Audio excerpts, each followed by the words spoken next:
Suite Consultancy. www.pakbettv.com.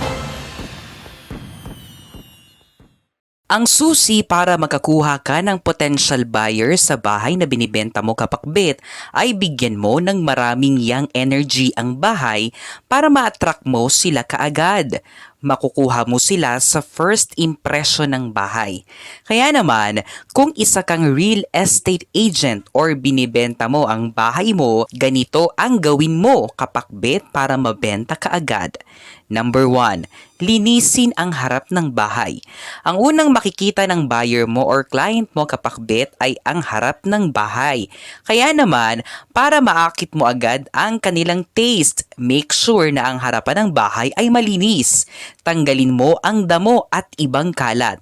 Kung may landscape sa harap ng bahay, plus points ito. Repaint the gate ng mga kulay na nag-a-attract ng mga customers. We have crossed one more milestone. It's only the beginning. Visit our new store Kapakbet. Unit 1004 Cityland Shaw Tower, corner St. Francis Shaw Boulevard, Mandaluyong City.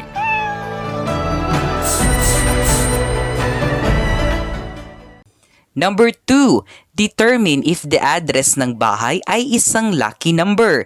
I-check mo ngayon kapakbet if lucky number ba ang address ng bahay.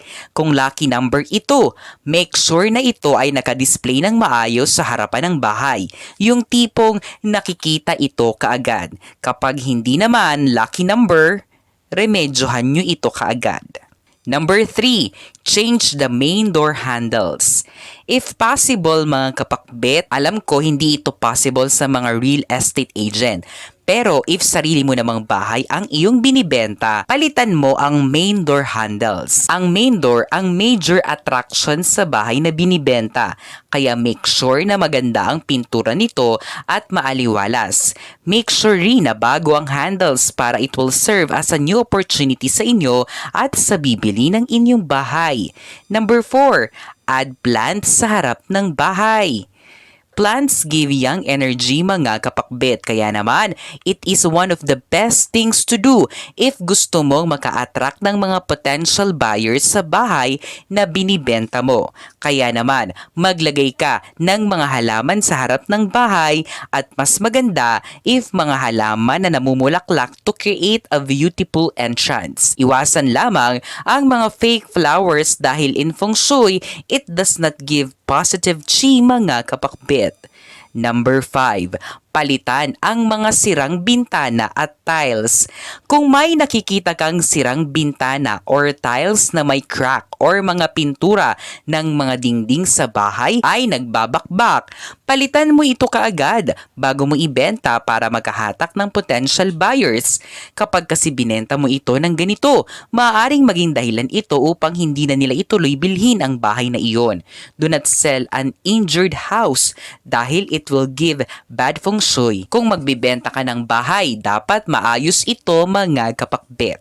Number 6, make a first impression room. Siguraduhin mga kapakbet na may isang kwarto or silid sa bahay na kapag nakita ng mga buyers or clients ay mapasabi sila na wow, ang ganda naman.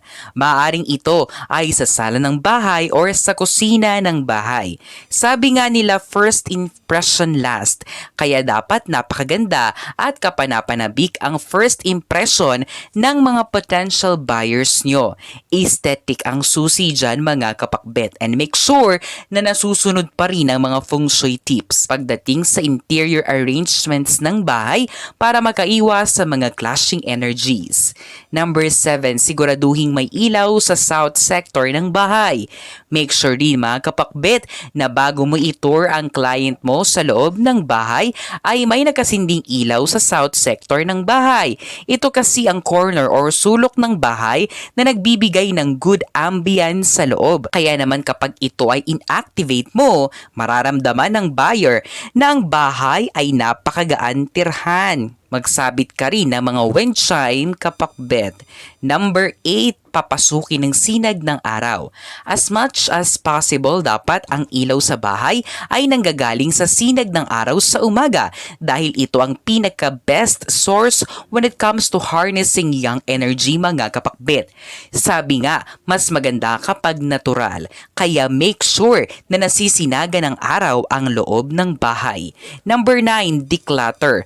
Of course, mga kapakbet, practice the art of decluttering. Sino ba naman ang bibili ng bahay na madumi at puno ng kalat? Itapon ang mga dapat itapon, lalo na kung ang dati mong bahay ang iyong binibenta. Kung isa kang real estate agent, magwalis, tanggalin ang mga alikabok at iba pa. Number 10, make yourself trustable and presentable. And syempre mga kapakbet, kung nagbibenta ka ng bahay sa mga real estate agent, make yourself worthy of their trust at siguraduhin na ang suot mong damit ay maayos at nagmumukha kang disente. Makakatulong kasi ito upang mapagaan ang aura mo at maging comforting ang iyong chi para maging komportable at magaan ang loob ng client sa iyo. Diba napakadali lang gawin mga kapakbet? Feng Shui is all about creating a positive energy. Kaya naman, para mabenta mo ang iyong yang energy, create more positive energy as it will attract more clients and potential buyers. More sales to come sa inyo mga kapakpit. Ang mga interpretasyong ito ay pawang gabay lamang. Nasa sa ating pa rin ang desisyon at tayo pa rin mismo ang may hawak ng ating kapalaran. Huwag po nating kalimutang magdasal at manalig sa may kapal. Hindi niya po tayo pababayaan. Huwag kalimutang mag-subscribe, i-like at i-share ang videong ito sa inyong kapamilya at kaibigan. Maraming salamat sa panonood mga kapakpit.